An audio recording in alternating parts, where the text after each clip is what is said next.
sen hiç evli olursan hayatın boyu. Ben erkekleri görmemişim. Erkekle benle haşa.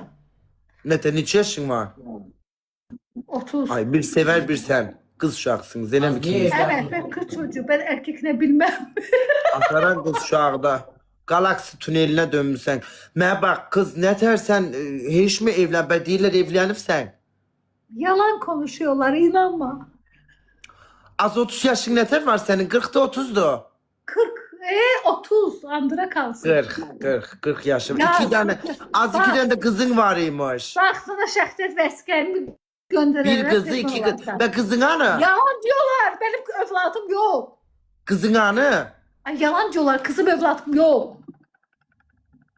Şekiliymiş bu. Yok. Bir tane kız var öyle mi? Vallahi Stüdyomuza yalan denk gelsin. diyorlar. Kız evladım yok. Kendimi çıracağım. Bir tane kızı atasında kalır onda.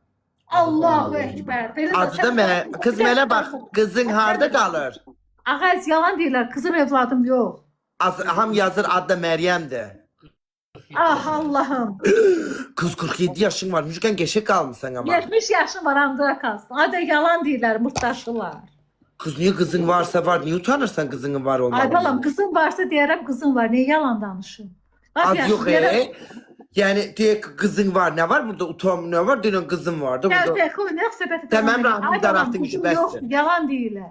Abişliklərimdə yazan. Ne diyeyim kızın?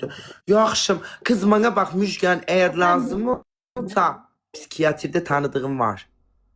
Varsa birinci kendini gönder. Az olsa ben gelip gelmişim de sana da yönlendiririm.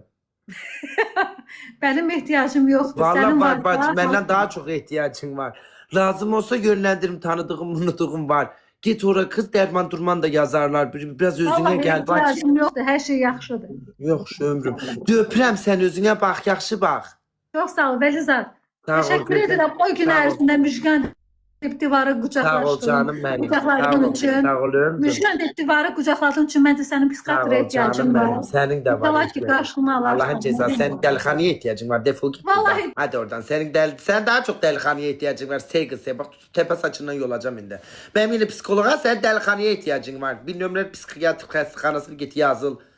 Psikolojim bozdu kız. Tepe saçından tutacıydım neyse onu yaxşı kurtarmadı. Yaxşı geldi sonunda şey olduk. Dominiko. Az ekrana basanlar çok teşekkür ederim. Sağ olun ekrana basanlar tıklayanlar. Haydi. Haydi can. Çok adam deyir, evlər poşetdən uşaqlar. Adına qədər deyirlər. Adına kadar değiller kız.